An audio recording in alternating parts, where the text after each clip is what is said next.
For a number of years in my early adulthood, I was the proprietor of a cafe bakery in Salt Lake City.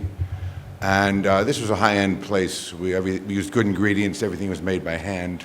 And we were in an affluent neighborhood. No one can hear you. You gotta get closer to the mic. No, just get closer to it. Excuse me, should I start over? Yeah. Good evening, everybody.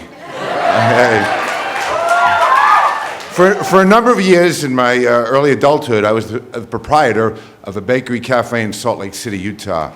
This was a good place. We used high-end ingredients. Everything was made by hand. We were in an affluent neighborhood, and we charged a lot of money for our stuff. One of our specialties was layer cakes. And if anybody here is not familiar with a layer cake, it's basically you bake a sponge cake, you moisten it with a syrup, you fill it with cream, and you ice it with buttercream. And one of my favorite cakes was something called the mocha bourbon cake. And it was coffee, buttercream, chocolate whipped cream filling, and the cake was moistened with a homemade bourbon syrup. And it was a good seller, and for the benefit of the local population, we wrote on the cake, mocha bourbon, because bourbon was prohibited to most of my customers. So, anyway, one day, a woman walks in the store and orders a cake, and orders the cake, orders an especially large cake, enough to serve about 18, 20 people. Pays a lot of money, and this woman is the type of person that walks in and wants to make her presence known when she walks in the room. She was very good looking, she was about 40, she was perfectly dressed, perfectly made up, not a single hair out of place, and she had an indeterminate, what I would call, South American accent. I couldn't tell where she was from. Her English was fluent, but it was accented. Anyway, she pays me, she comes in a couple of days, grabs the cake, everything's fine.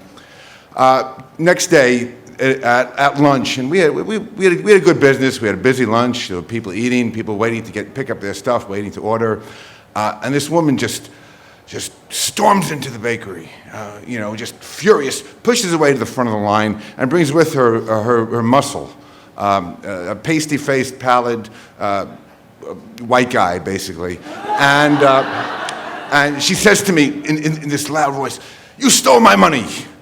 And I said, "What?" She says, "You remember me? You stole my money." I said, "I remember you. I didn't steal your money. You gave me good money. I gave you a good cake." Now, at this point, I've already committed one of the first with customers. And at that point, I committed a second sin of retail in that you never argue with customers in front of other customers. But when they called me a thief in front of everybody, that pushed my buttons. So I just want to get her the hell out of my store. I grab a couple of cheesecakes, I box them up, and I said, "Here, I understand that there's been a misunderstanding here. Take this as a sign of my goodwill and get the fuck out of here." But I didn't say that. And her friend took me aside and said, "Listen, I'm really sorry this happened. She's very upset, but she bought the cake. She has a reception for her Mormon bishop, and she was horribly humiliated when this came out." So I said, we write bourbon on the cake, I mean, most of my customers are Mormons, and they don't have any problem with this. And then she says to me, "Bourbon? I thought you were talking about the French kings, like Louis and all that. They were the Bourbon family, of the let them eat cake crowd." So I said, "Pardon me, we're talking Kentucky here, we're not talking France." And I said, "There are people waiting, please leave."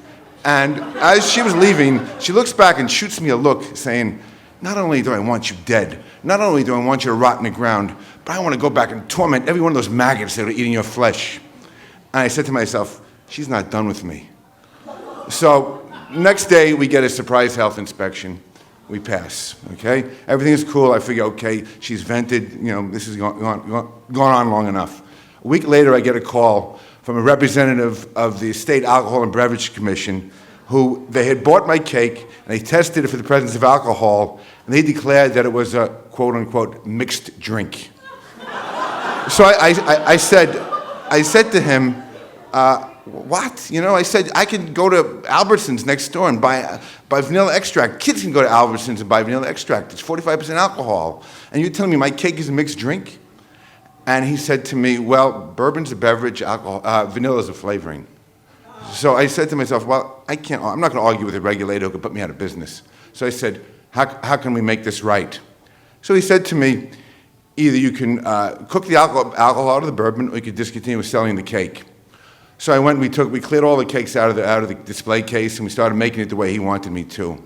But unbeknownst to me, somehow or other, this got to a reporter at the desk, one of the desks with the Salt Lake Tribune, who thought this was newsworthy.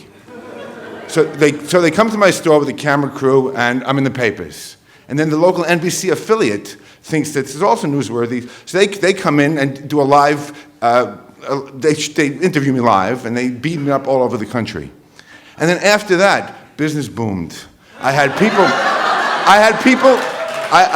coming in saying, "I'll meet you out back. Give me a real cake." Okay, then I had people coming up to me and say, "Listen, I'm an active Mormon." They would hug me and say, "I'm sorry, but they now remind us of my brethren."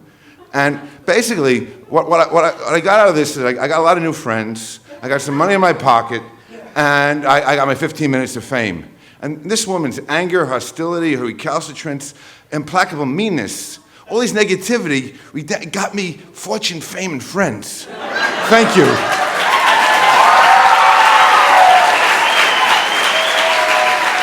Stuart, everybody, Stuart. Yeah.